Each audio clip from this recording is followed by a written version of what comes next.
Alex here with part 213 of the My Docket series on child custody and visitation. As for my previous videos, I'll take this opportunity to direct my viewers to part 0 if you haven't seen it yet. That is the video that contains the detailed disclaimers and the underlying purpose of the series. Two things that I will glaze over are, number one, I'm not in the middle of this right now. My case is completely and totally over. It's closed. It cannot be reopened, and that's because my ex's parental rights have been terminated. Number two, the nutshell version as to the purpose of the series is to give my viewers one big example of my 8-year-long high-conflict child custody ordeal from beginning to end in chronological order. We go now into my motion to amend the judgment with additional child support and medical arrearages. If you guys can remember, I tried to do this in District Court Judge Bridget Robb's department. She refused. She said there is a child support enforcement case open. Do it there instead. So I'm doing what she told me to do. I'm filing the same exact motion, probably verbatim, but maybe not, into the Child Support Enforcement Division case, and that is going to succeed. In fact, it's going to lead to a hearing, and you guys will get to watch the final hearing video in the My Docket series very soon. I think it might be the next video, guys. I will, of course, as my standard policy goes with hearing videos, is I will set it up for a premiere, so we'll be able to watch it together. I do think that this one is a little bit longer than the last two. I think it's around 15-20 minutes maybe. I don't think it's an hour. I don't think it's 45 minutes, but it's more substantial. It's not like a 5-minute thing. All of that being said, my mindset here was mostly annoyed because I didn't think I should have to do this in the first place. I didn't think it was that complicated of an issue, but at the same time, it ended up working out because the judgment that I was going to amend, I was able to remove the $1,700 offset that my ex was given because of the attorney fee award, because I filed this motion after that decision was overturned on appeal. So in a sense, it kind of worked out for me because now I can just get that taken care of at the same time. So I know I meant to do this earlier, but I'm going to go ahead and do it now. Let's go ahead at this point and take a look at what I had filed.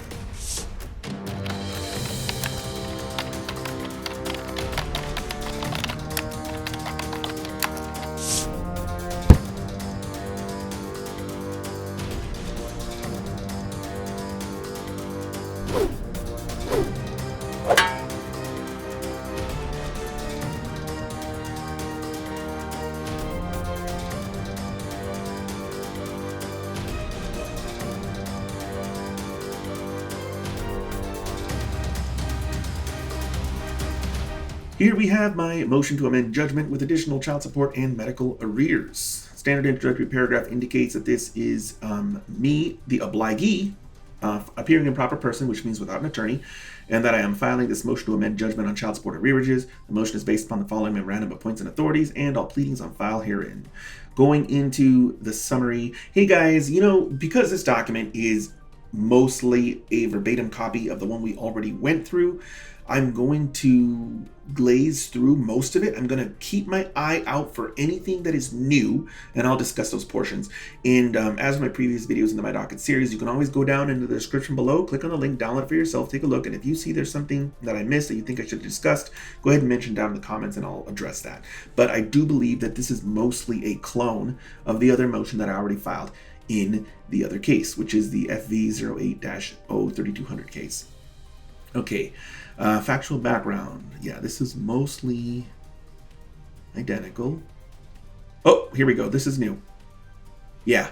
So on March 14th, 2017, the Court of Appeals found error in the Child Custody Court's award of attorney fees to my ex, Exhibit 6. This is relevant because the ledger originally provided as Exhibit 4 to the Child Custody Court included an attorney fee award as a set-off to my ex's arrearages.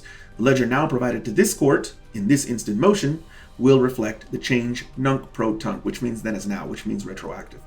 If you want to know more about legalese, watch my video on the topic legalese. It's not what you think. It's actually pretty good. It's a worthwhile video to take a look at.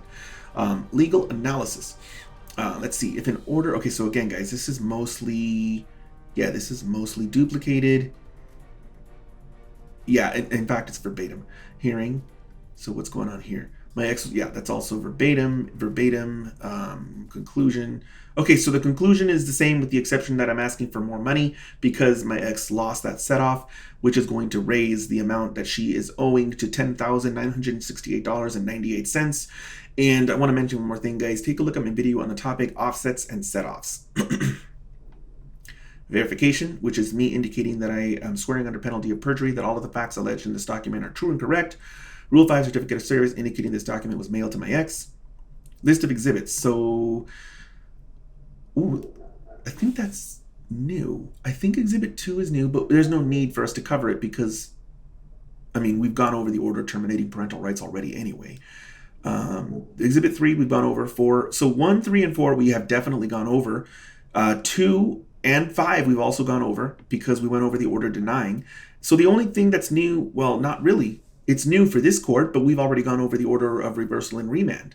So all of these exhibits we've gone over. Again, guys, same thing. You can download this document and take a look for yourself. If you think I missed something, just let me know. Request for submission. We have myself submitting to this court the motion to amend judgment. And if you guys want to learn more about the request for submission, just watch my video on the topic, request for submission. And we've got Rule 5 certificate of service indicating this document was mailed to my ex. Master's recommendation to set a hearing on the motion. The hearing master has entered this recommendation for order, and that recommendation is to set a hearing on the motion to amend judgment that I have filed. If you want to learn more about hearing masters, guys, take a look at my video on the topic. I think I titled it Domestic Masters, not Hearing Masters. Yeah, take a look at my video on the topic Domestic Masters. I might retitle that video because it seems like more people call them hearing masters. Anyway, we've got, and also if you want to learn more about the difference between a recommendation and, actually that's discussed in that video too. But another good video that I was going to tell you guys to take a look at is Objections to Master's Recommendations. That explains how you challenge the recommendation of a master, which is different from an appeal. Very different from an appeal. Here we have the notice of right to object. Okay, so they actually tell you this, which is nice. So the master is telling you if you want to object to their recommendation, this is how you do it. Certificate of mailing. This is just indicating under Rule 5 that this document was mailed to both me, my ex, and the district attorney's office. Well, not mailed to them. They got it through e-file. We've got another master's recommendation to set hearing. Wait, what is this different? No, it looks identical, but it's a duplicate filing. They filed it twice, and it looks the same. Maybe it didn't have these little things here ticked. Let's take a look at this one. Neither one had anything ticked. They just, it looks like they just, I guess the signature here is good enough, guys. I don't know. Notice of hearing. This was filed by the district attorney's office. The notice of hearing indicates that on June 15th, 2017 at 10:30 a.m. there will be a hearing on the motion that I have filed. I do show up at this hearing. My ex does not show up at the hearing, but I have the video and we'll go over it. I think it's going to be worthwhile. I think there's going to be some educational points in this hearing video. And they're just describing what's going to be discussed, which we've already gone over. It's going to be to include the arrearages in the child support order, in the judgment, child support judgment on arrearages. That's it, it looks like. Rule 5 certificate of service indicating this document was mailed to both me and my ex. And then we got the certification to district court for review. What is this? What is this? It looks like the district attorney has taken a look at the other case, the child custody case, and they are indicating that they have reviewed the following documents: order granting motion to modify child custody, order denying motion for supplementary proceeding, order following hearing, order regarding omnibus motion, order regarding renewed motion, order denying motion to amend, and in the Court of Appeals, order of reversal and remand. Maybe there's a statute or a court rule that requires the district attorney's office to review the filings in a child custody case before they do something in a child support enforcement case, guys. I'm guessing, though. I don't know. But most likely there's something that I don't know about. Some kind of rule or some kind of statute that required this DA to go through the child custody case and review those court orders. If it wasn't required, I don't think she would do it. Or maybe she would do it, but she wouldn't file like a formal document into the case. She might just like kind of on her own do it as part of her job, but she's filing a certification into the court case, so there's probably something that requires her to do this. Okay, and it looks like she just attached all of those things that she went through. So I'm not going to go through any of this stuff, guys. We've already gone over all of it. All of those orders we've gone over in the My Docket series. And the same thing as I've said before, standard policy with the My Docket series is to not go over stuff multiple times. You can always go down into the description below, click on the link, download this specific document for yourself, take a look. And again, if you see something in here that jumps out at you as something I should have covered, just let me know, mention it down in the comments below. Going into the aftermath, I filed, it looks like just two documents. Okay, but they're free filing, so I incurred $0 in costs. Max didn't file anything, so she incurred $0 in costs. I didn't have an attorney, so I incurred $0 in attorney fees.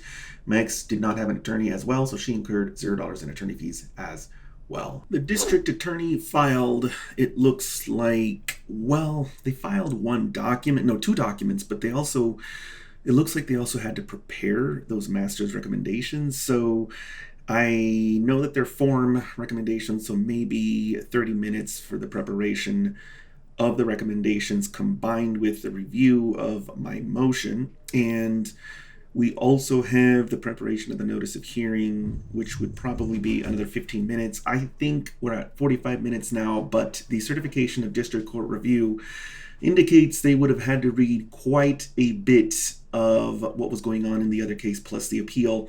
I think it's reasonable to say that the district attorney's office put 2 hours given that review, and at the rate of $250 an hour, that comes to $500 in attorney fees for the district attorney. As with my previous videos, if you have any questions, feel free to post them down in the comments below, and I will see you guys next time.